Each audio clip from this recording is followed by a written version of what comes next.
ایک چھوٹا سا گاؤں تھا جس کا نام تھا راجنپور۔ یہاں کے گھر کچے، ہوائیں تیز اور راتیں بہت خاموش۔ اسی گاؤں کے آخری سرے پر ایک بہت پرانا سا گھر تھا۔ گھر کے پیچھے دور دور تک کھیت، ایک پرانا کنواں اور بالکل سامنے ایک بہت پرانا نیم کا درخت تھا۔ گاؤں والے کہتے ہیں کہ اس نیم کے پاس رات کو گھنگرو، ہنسنے اور رونے کی آوازیں آتی ہیں۔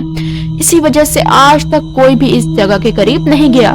ایک دن مہرو اپنی فیملی کے ساتھ شہر سے اس گاؤں میں گھومنے کے لیے آئی۔ گھر دیکھ کر مہرو بہت خوش ہو جاتی ہے۔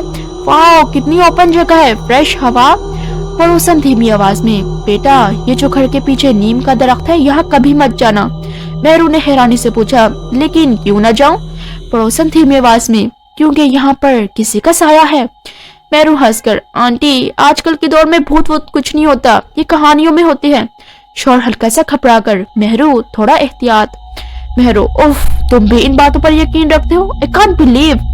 دوسری پڑوسن، ہم نے خود دیکھا ہے، سایہ چل رہا ہوتا ہے، عجیب آوازیں بھی آتی ہیں۔ ساس ہاتھ کمر پر رکھ کر، ارے بہنوں سایہ نہیں ہوتا، رات کو 12 بجے تک دماغ تھک جاتا ہے۔ پڑوسن بولی، لیکن رات 12 بجے ہی؟ ساس بیچ میں ٹوک کر، 12 بجے ہو یا 2 بجے ہو، میں نے اپنی زندگی میں اس سے زیادہ ڈونجس بجلی کا بل ہی دیکھا ہے۔ پڑوسن چپ ہو جاتی ہے۔ ساس گھر کی طرف دیکھ کر بولی، نیم کا درخت ہو یا پیپل کا، گھر کا خرچہ زیادہ خوفناک ہوتا ہے۔ مہرو اور شوہر ہنسنے لگتے ہیں۔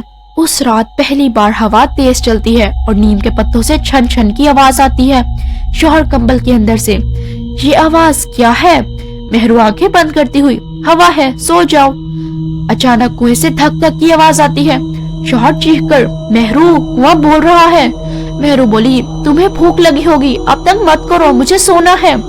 اگلے دن مہرو کھیتوں میں گھومتے پھرتے نکل جاتی ہے۔ دھوپ، ہریالی اور ٹھنڈی ہوا۔ مہرو خود سے بولی، کتنا پیسفل ہے یہ گاؤں۔ گھومتے گھومتے وہ نیم کے درخت کے بالکل قریب آ جاتی ہے۔ اچانک ہوا رک جاتی ہے، پتوں کی آواز بھی خاموش ہو جاتی ہے۔ مہرو ہنس کر، اگر کوئی بھوت ہے تو سامنے آئے۔ اسی وقت درخت سے گھنگرو کی ہلکی سی آواز آتی ہے۔ مہرو کا چہرہ سیریس ہو جاتا ہے۔ درخت کے نیچے زمین پر پیروں کے نشان بنتے نظر آتے ہیں۔ مہرو دھیمی آواز میں، یہ کیا تھا؟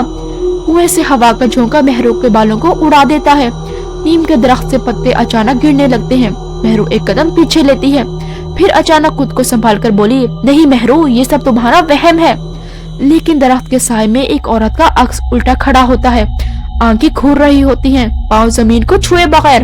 آواز آتی ہے، آخر تم آ ہی گئی، ہا ہا ہا ہا ہا ہا۔ مہرو کے چہرے پر خوف اور حیرانی۔ اب مہرو خود کو اس سے کیسے بچائے گی؟ یا کہیں اس کا شکار تو نہیں ہو جائے گی؟ جاننے کے لیے ہمارے چینل کو لائک، شیئر اور سبسکرائب کریں۔